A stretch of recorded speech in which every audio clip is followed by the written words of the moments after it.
नमस्कार श्रोताओं, आकाशवाणी जयपुर के क्षेत्रीय समाचार एकांश की ओर से आप सुन रहे हैं साप्ताहिक कार्यक्रम समाचार तरंग।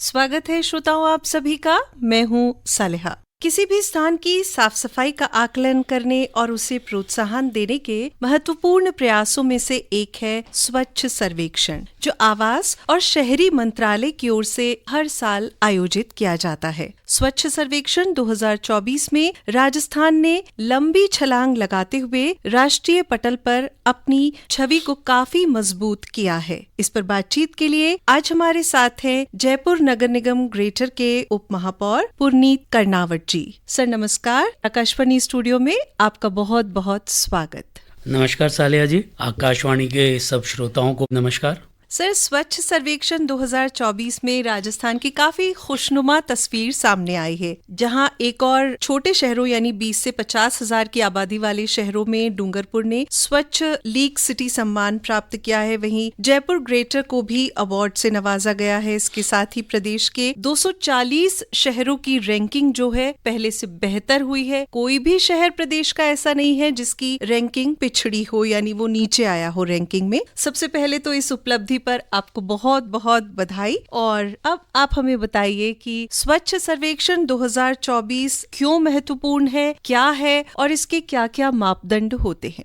सालिया जी, स्वच्छता अब एक जन आंदोलन का रूप ले चुका है। 2014 में जब माननीय प्रधानमंत्री श्री नरेंद्र मोदी जी ने स्वच्छ भारत के अभियान का प्रारंभ किया तो लोगों को लगा था कि क्या प्रधानमंत्री के स्तर पर कोई इस तरीके का अभियान शुरू होता है, लेकिन धीरे धीरे उस अभियान का असर हमको दिखने लगा है और ये अभियान अत्यंत महत्वपूर्ण है। हम प्रतिदिन इसमें कुछ बेहतर सुधार करने की दिशा में आगे बढ़े और उसके कारण ये स्थिति आज उत्पन्न हुई है। मैं आपको कहना चाहूंगा कि स्वच्छता केवल मात्र सड़कों की सफाई या नालियों की सफाई तक सीमित नहीं है। ये हमारे दिनचर्या का हिस्सा है, जीवनचर्या का हिस्सा है। ये क्लीन एयर प्रोग्राम से रिलेटेड है, ये वाटर बॉडीज से रिलेटेड है। किस तरीके से हम वेस्ट को कलेक्ट करते हैं, उसका सेग्रीगेशन करते हैं, उसका मैनेजमेंट करते हैं, उसे डिस्पोज ऑफ करते हैं और वेस्ट को किस तरह वेल्थ में कन्वर्ट कर सकते हैं। ये सब कुछ मिलकर एक अभियान है जो स्वच्छ भारत मिशन के रूप में हमारे सामने है। 2024 के इस अभियान को हमने जब राजस्थान में सरकार बदली और माननीय भजनलाल जी के नेतृत्व में जब ये सरकार का गठन हुआ तो उन्होंने इनिशियल डेज में ही हम सब मेयर डेप्यूटी मेयर्स के साथ बात की और उन्होंने कहा कि मैं चाहता हूं कि प्रधानमंत्री जी का जो आह्वान है, प्रधानमंत्री जी का जो अभियान है, वो धरातल पर उतरे और धरातल पर उतरने के साथ साथ वो अपने लक्ष्य को प्राप्त कर सके। तो इसके लिए हमने भी उनसे कहा कि हमें भी सरकार से कुछ सहयोग चाहिएगा, हमें बेहतर मशीनरी चाहिएगी, बेहतर मैन पावर चाहिएगी। तो माननीय मुख्यमंत्री जी का कहना था कि जो आप चाहेंगे वो सब मिलेगा, लेकिन परिणाम भी हमें उसके अनुरूप मिलने चाहिए। और आप देख रहे हैं कि 2024 का जो स्वच्छता सर्वेक्षण है जिसके परिणाम अभी जारी हुए हैं, उसमें जयपुर के दोनों नगर निगम काफी बेहतर परफॉर्म करके ग्रेटर जहां 16वें पायदान पर आया है, वहीं हेरिटेज 20वें पायदान पर आया है और एक उदयपुर नगर निगम की रैंकिंग में भी उदयपुर के अंदर सुधार हुआ है, कोटा में सुधार हुआ है। कोटा में अभी थोड़ा कम है, लेकिन धीरे धीरे हम सुधार की ओर हैं। तो मैं समझता हूं कि एक सेंस ऑफ रेस्पॉन्सिबिलिटी जो एडमिनिस्ट्रेशन के अंदर आई इस अभियान को लेकर, जो जनप्रतिनिधियों के बीच में आई इस अभियान को लेकर और उसके साथ साथ आम जन में आई, सिविलियंस में आई, उसका ये सुपरिणाम आज हमको नजर आ रहा है। एक यात्रा प्रारंभ हुई है, ये यात्रा अभी और आगे जानी चाहिए। आज हम फर्स्ट 20 में हैं। मैं समझता हूं कि जब 2025 का अभियान हमारे सामने है, उसकी तैयारी हमने कर ली है, उसके अनुरूप हम काम भी कर रहे हैं। तो एक तरीके से आपको ये लगता है कि सर्वेक्षण का जो परिणाम है, इसके जो नतीजे हैं, वो हमारे शहर के विकास की योजनाओं पर भी काफी दूरगामी प्रभाव डालेंगे? निश्चित रूप से आप मान लीजिए कि जो शहर जितना साफ सुथरा होगा वो उतने ही बेहतर ढंग के वहाँ के सिविलियन होंगे, उतना ही बेहतर वहाँ का व्यापार होगा, उतना ही बेहतर वहाँ की अपॉर्चुनिटीज होगी। टूरिस्ट भी जब वहाँ आएगा तो वो 1 दिन की जगह 2 दिन और 2 दिन की जगह 3 दिन स्टे करना चाहेगा। जयपुर जो कि एक ऐतिहासिक क्षेत्र है जिसकी बहुत संपन्न विरासत है, वहाँ जब इतना मात्रा में टूरिस्ट आता है तो अगर हम साफ सुथरे शहर के साथ उसके सामने होंगे तो निश्चित रूप से वो अपने स्टे को यहाँ बढ़ाएगा और 1 दिन का स्टे बढ़ने का मतलब होता है 50% टूरिज्म बढ़ जाना। और टूरिज्म से कितना व्यापार, कितना बिजनेस जनरेट होता है, कितनी सर्विसेज बेहतर होती है, कितने लोगों को एम्प्लॉयमेंट मिलता है, कितना रेवेन्यू का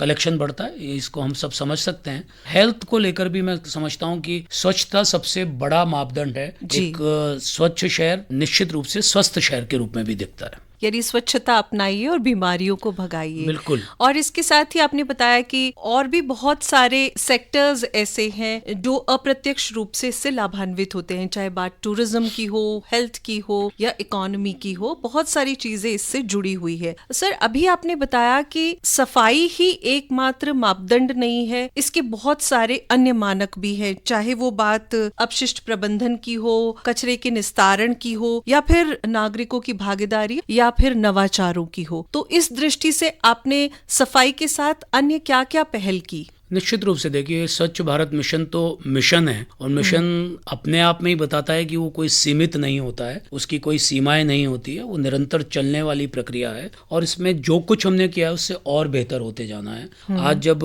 हम जयपुर की बात करें तो लगभग मैं ग्रेटर और हेरिटेज दोनों को कभी भी अलग अलग कर नहीं देखता हूँ। पिछली सरकार ने राजनीतिक कारणों से किया था, लेकिन जयपुर की सोल एक है, जयपुर की आत्मा एक है, जयपुर में रहने वाले लोग एक है। किसी का निवास ग्रेटर में है तो उसका व्यापार हेरिटेज के क्षेत्र में आ रहा है, वहां अगर उसका निवास है तो वाइस वर्सा ग्रेटर में उसका आ रहा है, और जो टूरिस्ट आता है उसके लिए पूरा जयपुर एक शहर है। तो हमारे यहाँ पर लगभग 6,50,000 से ज्यादा हाउस होल्ड हैं, कॉमर्शियल यूनिट्स हैं, जिन पे से day to day waste collection करना हमारा बहुत इंपॉर्टेंट काम था। घर घर से कचरा, घर घर से जो कचरा संग्रहण की बात है, सोर्स पर सेग्रीगेशन होना बहुत जरूरी था उसका, क्योंकि सोर्स पर सेग्रीगेशन होने के बिना कचरा कचरा ही रह जाएगा, वो वेस्ट के रूप में ही रहेगा, वो उसको वेल्थ के रूप में कन्वर्ट नहीं किया जा सकेगा। तो हमने सोर्स सेग्रीगेशन के अंदर भी, आपको जानकर आश्चर्य होगा कि हम जो पिछली बार लगभग 50% के ऊपर थे, अब की बार 79% हमने सोर्स पर सेग्रीगेट किया। वेस्ट जनरेशन वर्सेज प्रोसेसिंग को जो हम अगर देखें तो जितना हमारा वेस्ट जनरेट हुआ उसका 75% को हम प्रोसेस कर पा रहे हैं।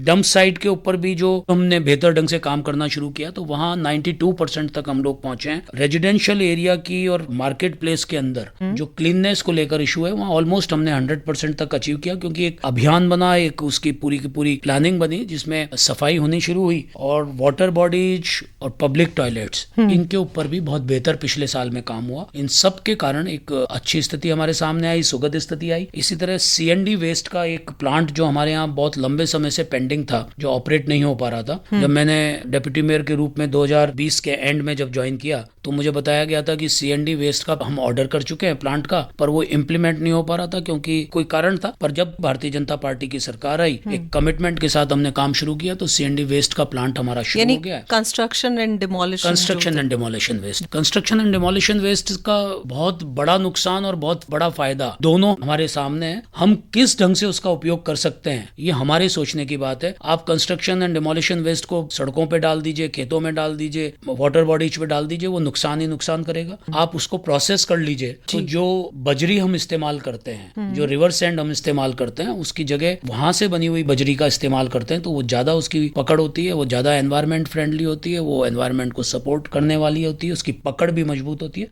तो ये काम अब शुरू हुआ। इसके साथ साथ हमने वेस्ट के ट्रांसपोर्टेशन को बहुत बेहतर बनाने की कोशिश की। जहां प्राइमरी ट्रांसपोर्टेशन घर से कचरा इकट्ठा करना है, डोर टू डोर उसका कलेक्शन है, वहीं सेकेंडरी ट्रांसपोर्टेशन भी सालिया जी बहुत इंपॉर्टेंट है, जिसको इकट्ठा करके, कचरे को इकट्ठा करके और फाइनल डिस्पोजल की साइट तक ले जाना, इस पे बहुत बेहतर काम हुआ। तो इसके ऑटोमेटिक ट्रांसपोर्ट करने के हमने व्हीकल्स परचेज किए, उनको ट्रांसफर स्टेशन बनाए। इसी के साथ साथ वेस्ट टू एनर्जी कन्वर्ट करने के लिए भी पिछले साल के अंदर प्लांट शुरू हुआ। इन सब का एक जो कलेक्टिव मैं आपको कहूं परिणाम है, जिसके कारण हमारी ये रैंकिंग बेहतर हुई है। मैं अभी भी ये कहूंगा कि इन पूरे प्रोसेस के अंदर जयपुर की जनता की समझदारी, उनकी जागरूकता, उनका दबाव हम सब के ऊपर था। हमने और उसको बेहतर करने की कोशिश की। हमारे जो हेरिटेज और ग्रेटर के जो कमिश्नर रहे, हमारे यहाँ पर रुक्मणी CR कमिश्नर थी, हेरिटेज में अरुण हसीजा जी कमिश्नर थे, राजेश यादव DLB के अंदर डायरेक्टर थे, उन सब का भी उसके अंदर एक महत्वपूर्ण योगदान रहा। हमारे सारे अधिकारियों का, सभी